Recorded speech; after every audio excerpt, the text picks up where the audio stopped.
meste af Grønland er dækket af indlandsis. I de dybe fjorde når isen helt ud til kysten, og der brækker den af, så der dannes store isbjerge.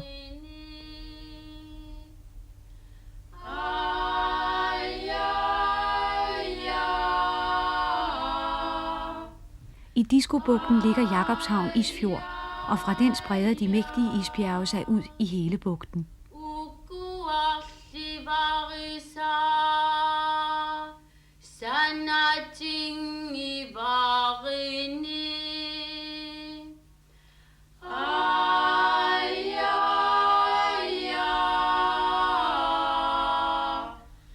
Nogle timer sejlads syd for Isfjorden skal vi besøge den lille bygd Akunak.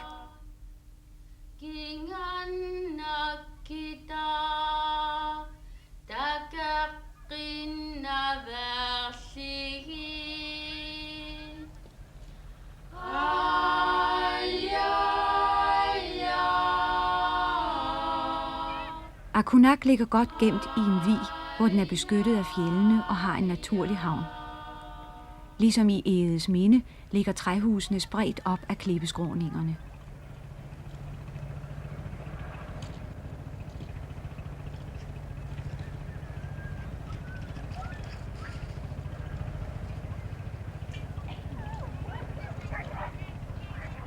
Der er ikke mange veje, og også her er der lange trapper mellem husene.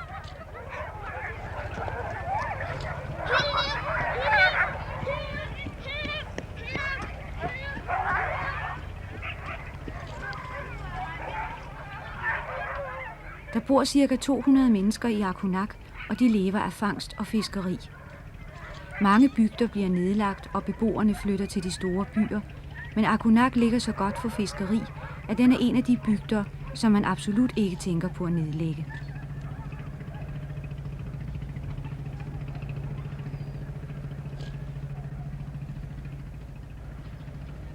Her har man rigtig fornemmelsen af at være på Grønland. Overalt ser man kajakker, hundeslæder og kødstativer med tørret kød og spæk.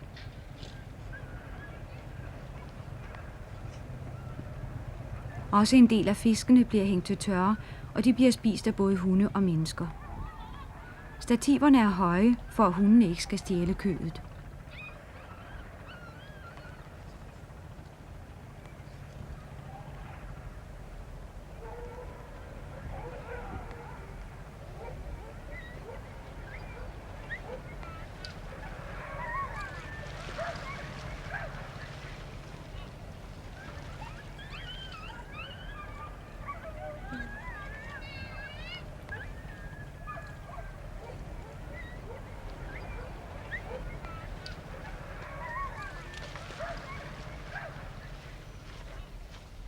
Kvinderne i Akunak kan behandle sælskind, så det bliver fantastisk blødt og lækkert.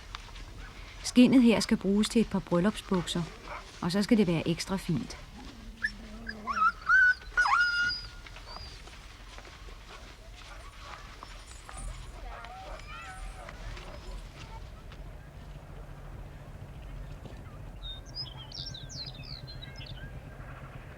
Også kajakkerne hænger højt oppe, for hundene vil gerne æde det skind, de er lavet af.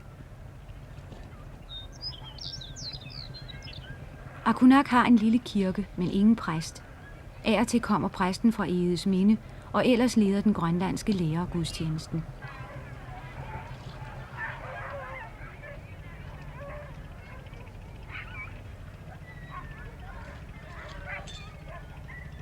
Alle varer kommer med skib fra Egedsminde, og her er det Finnval, som er kommet med forsyninger. Senere skal den have byens fangster med tilbage. I løbet af sommeren skal der sejle så mange varer til bygden, at man kan klare sig vinteren over. Allerede i november fryser Diskobugten til, og der kommer først skib igen omkring den 1. maj, når isen bryder op.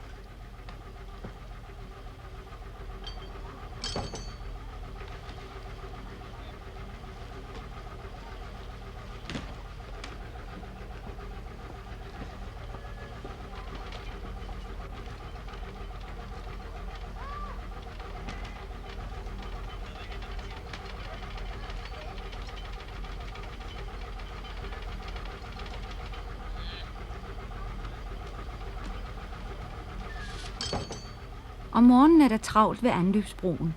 Fiskerne kommer hjem med fangsten fra langlinerne, de har haft sat ud. De vigtigste fisk er havkat og torsk.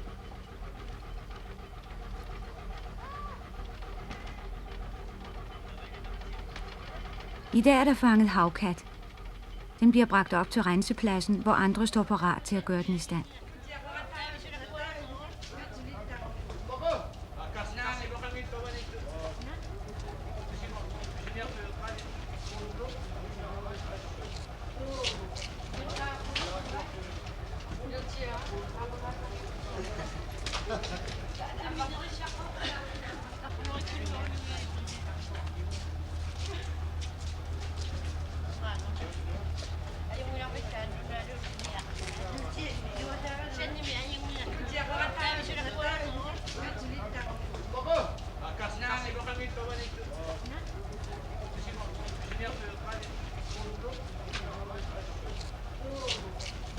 Der er et mægtigt leben på pladsen.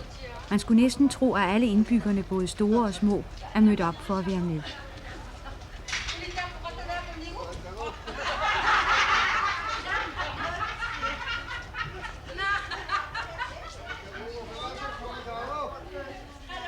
Pladsen er indhegnet for, at hundene ikke skal komme ind og stjæle fisken.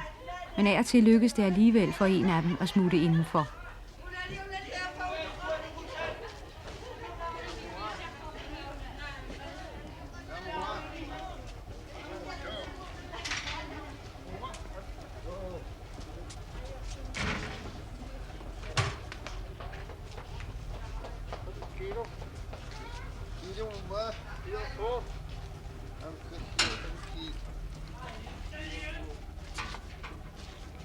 Når fisken er blevet renset, bliver den vejet og saltet. Senere bliver den sejlet til filetfabrikken i Egedesminde.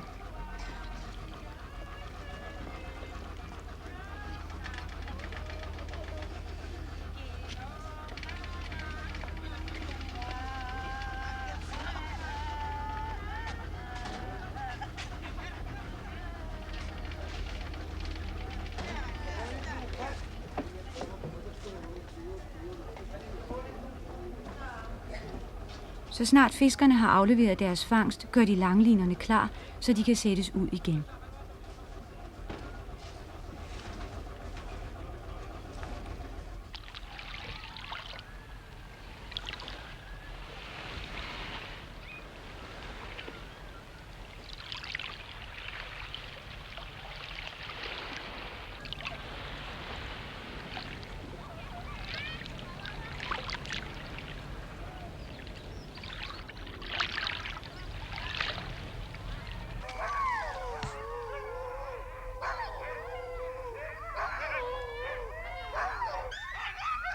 Hundene er altid sultne om sommeren, for de bliver ikke fodret ret meget i den tid, de ikke skal bestille noget. Men et godt hundespand, som det her, skal holdes i god stand, også om sommeren. Det er ikke for at pine hundene, at man ikke giver dem så meget at æde. Det er for, at de ikke skal blive dovne, for om vinteren skal de arbejde hårdt for at trække slæderne, og så fodres de til gengæld godt.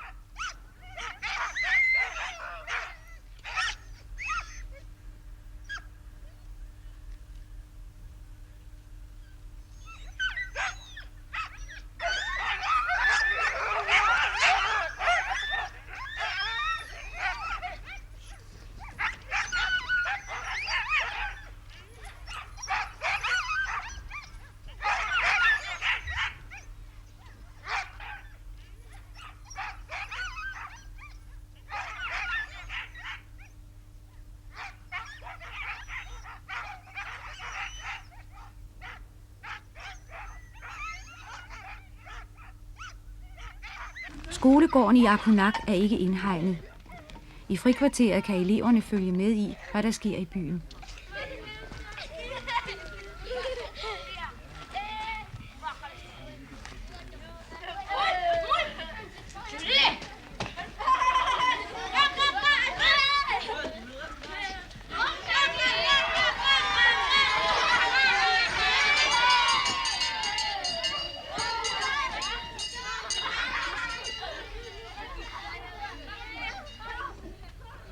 Ja, det var ikke så. I I skolen undervises der både på grønlandsk og dansk. Her har man grønlandsk, og Robinson Crusoe bruges som læsebog. Ja, der er vi kommet. Ja, Abel, er du? Den næste der. Tawata sengan kakak kanwani tok ammakpo ka kasoosu nipaanut assingusumik nipeqarluni inneruissuа quppel neranik anillappo uyararuissuit qaarusu minersuus qaarsumina suillu poungarsuaq irfariu 75 minus 22. 3. klasse har regning. Læreren er dansker og taler kun meget lidt grønlandsk. Til gengæld taler børnene noget dansk, for det har de lært siden 1. klasse. Det er svært for dem at lære det danske sprog, men det er nødvendigt for dem, hvis de skal have en videre uddannelse.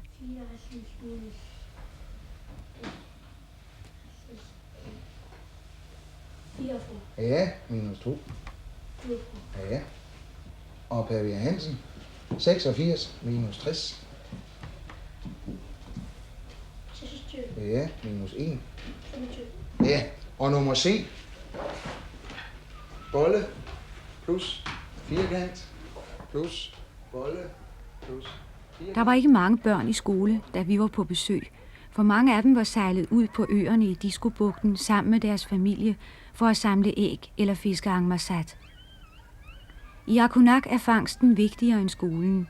Når fisken er der, må alle hjælpe til, også børnene, selvom det endnu ikke er sommerferie.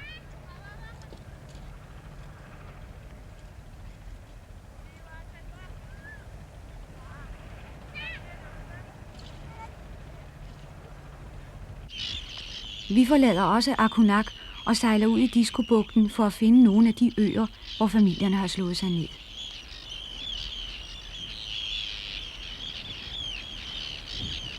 Man kan se bådene og teltene, hvor sommerbopladsen er.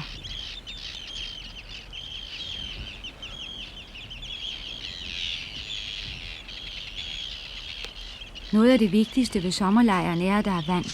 Men er der ikke det, må man klare sig med at smelte sne.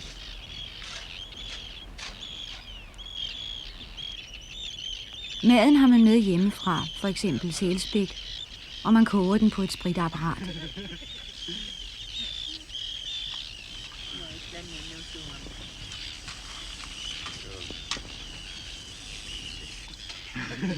Spritapparatet varmer også teltet op, og så hygger hele familien sig derinde.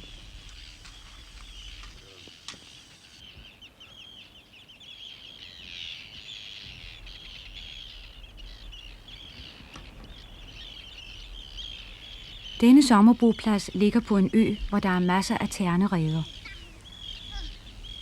Æggene skal indsamles, og de ligger 2 og 2 i fordybninger i græsset.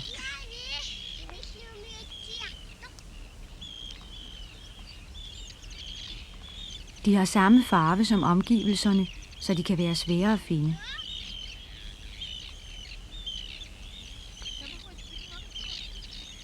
Der er reder i tusindvis, så man kan samle masser af æg, uden at man udrydder ternerne.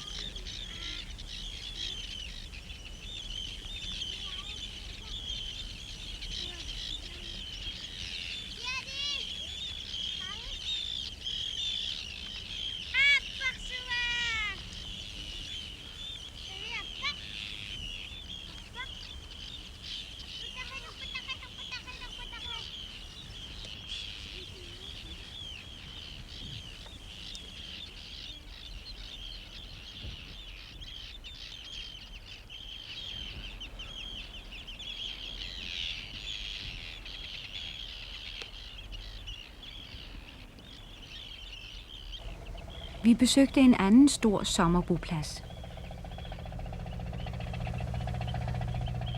Den lå på en ø, som er et af de bedste fangststeder for angmarsaten, en lille laksefisk.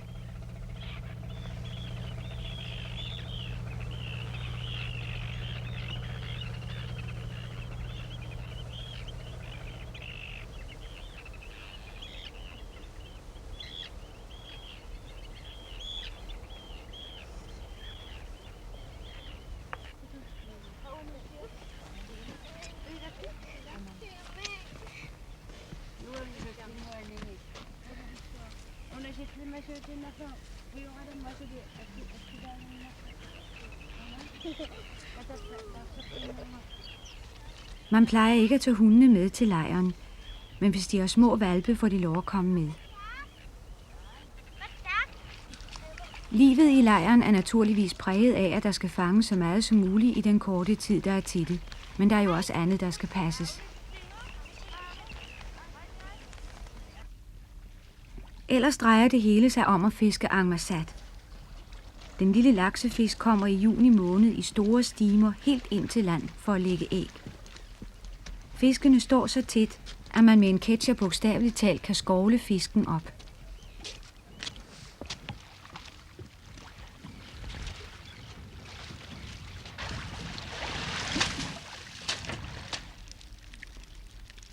Angmarsaten bliver først hældt ud i en slags indhegning, som er lavet af lyng.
Senere bliver den spredt ud i et tyndt lag, for at den kan tørre.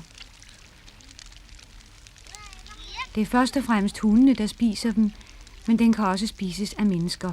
Og friske, kogte eller stegte angmarsatter smager dejligt.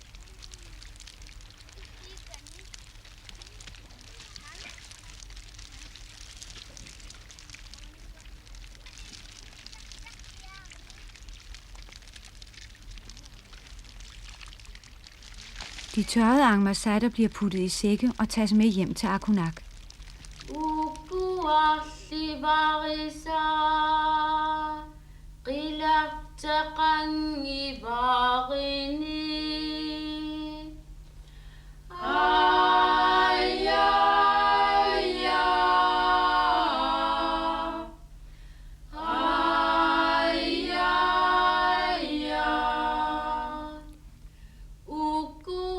Fra Akunak-boernes sommerboplads skal vi tage afsked med Grønland, eller rettere sagt med Diskobugten, for vi har kun besøgt en lille del af den store ø. For sidste gang sejler vi forbi isen ved Jakobshavns isfjord.